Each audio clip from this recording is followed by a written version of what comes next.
দর্শক আমন্ত্রণ দীপ্ত বাণিজ্য সংবাদে আপনাদের সাথে আছি আমি নুজহাত রাহনুমা।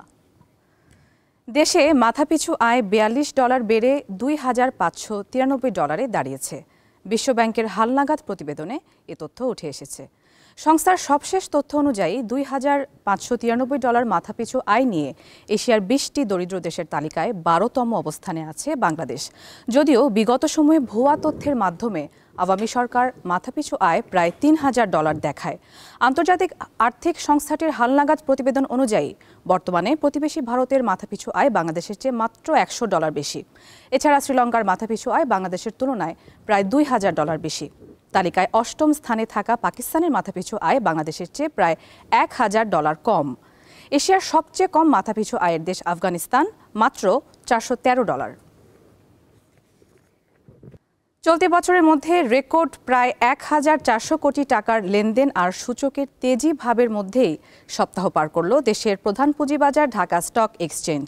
সপ্তাহ শেষে মোট বাজার মূলধনের পরিমাণ বেড়ে দাঁড়ায় 10,175 কোটি টাকায়।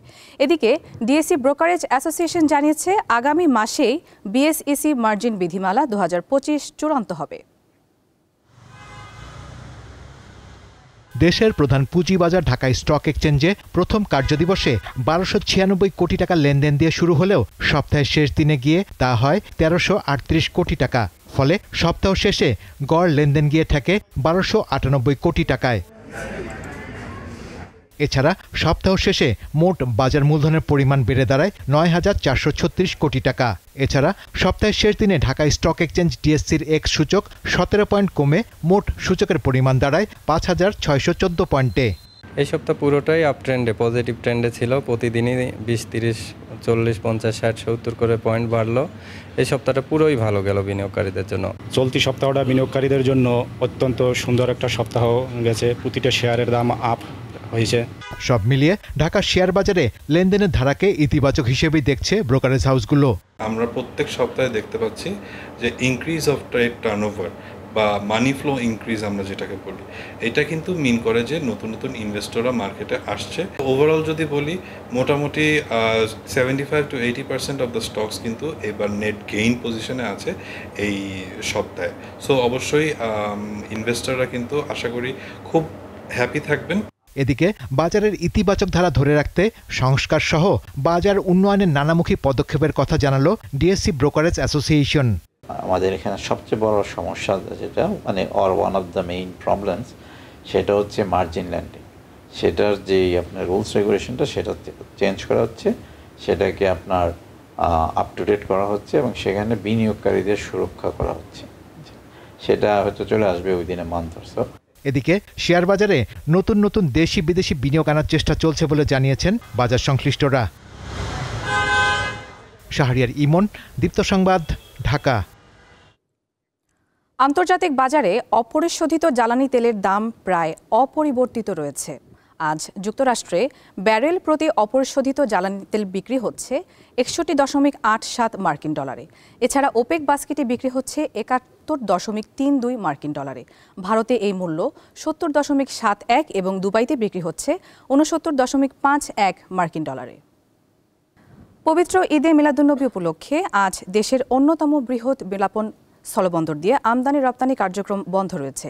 বিষয়টি নিশ্চিত করে বেনাপোল বন্দরের পরিচালক জানান, সরকারি ছুটি থাকায় বেনাপোল দিয়ে আমদানি রপ্তানি সহ কাস্টমস ও বন্দরের সকল কার্যক্রম বন্ধ রয়েছে। তবে বেনাপোল বন্দরে পণ্য খালাস করা ভারতীয় খালি ট্রাকগুলো ফিরে যেতে পারবে। রোববার সকাল থেকে পুনরায় এই বন্দর দিয়ে আমদানি রপ্তানি কার্যক্রম চালু হবে বলে জানান তিনি।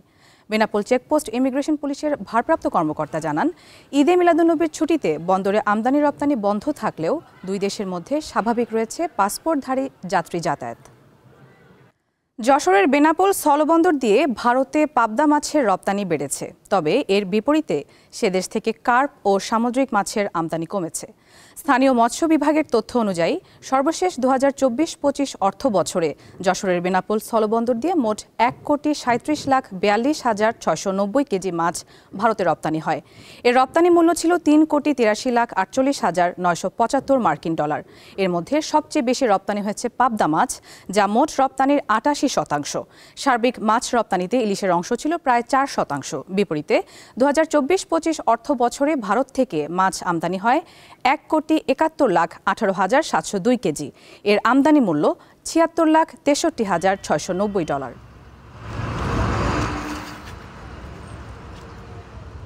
দর্শক, ছুটির দিনে এবারে জানাবো বাজার পরিস্থিতি। এ বিষয়ে জানাতে ময়মনসিংহ থেকে যুক্ত হচ্ছেন সহকর্মী মাহমুদুল হাসান। মাহমুদ, সবজি সহ অন্যান্য খাদ্যপণ্যের দরদাম নিয়ে আমাদের বিস্তারিত জানাবেন।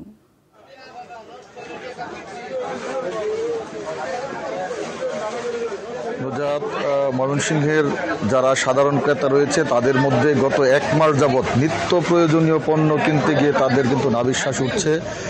কারণ গত এক মাস যাবতই আমরা দেখেছি প্রতিটি সবজির দাম থেকে শুরু করে মাছ, মাংস, ডিম, প্রায় সব ধরনের নিত্য পণ্যের দাম দিশেহারা হয়ে পড়ছে।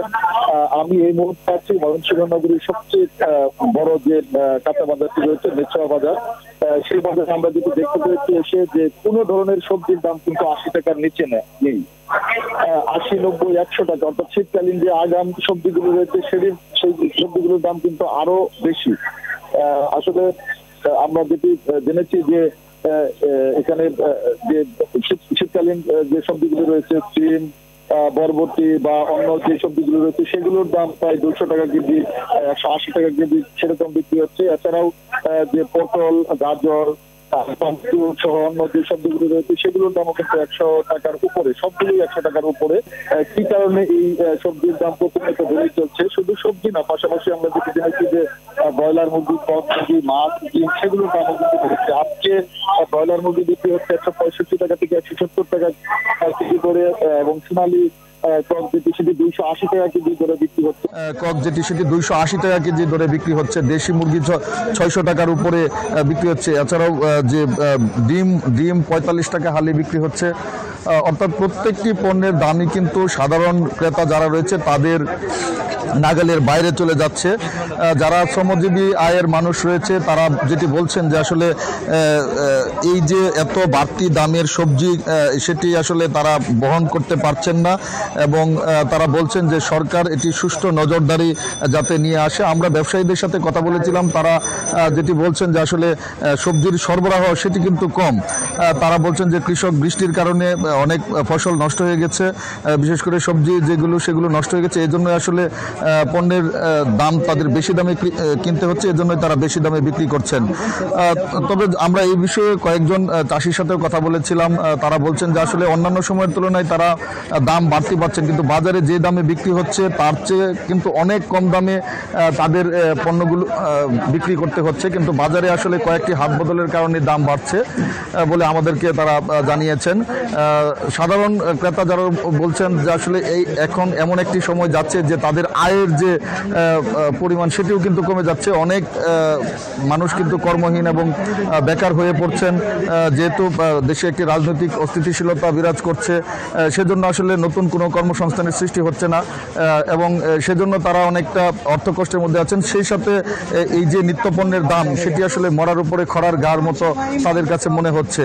এবং যারা সাধারণ ভোক্তা রয়েছেন, ক্রেতা রয়েছেন, তারা দাবি জানিয়েছেন সরকার যেন এই বাজার সুষ্ঠুভাবে ব্যবস্থাপনা করেন এবং তদারকি করেন যে আসলে কি কারণে পণ্যের দাম বাড়ছে সেই বিষয়টি তারা দাবি জানিয়েছেন যে নজরদারির আওতায় নিয়ে আসার জন্য, এবং নিয়মিত যাতে ভ্রাম্যমাণ আদালত পরিচালনা করে আসলে কার সাজিতে দাম বাড়ছে সেটি নির্ণয় করা হয় সেই দাবিটি তারা জানিয়েছেন। নুজাত, এই ছিল আমার কাছে ময়মনসিংহের বাজার পরিস্থিতি। মাহমুদুল, আপনাকে ধন্যবাদ যুক্ত হবার জন্য। দর্শক, শেষ করছি আজকের বাণিজ্য সংবাদ।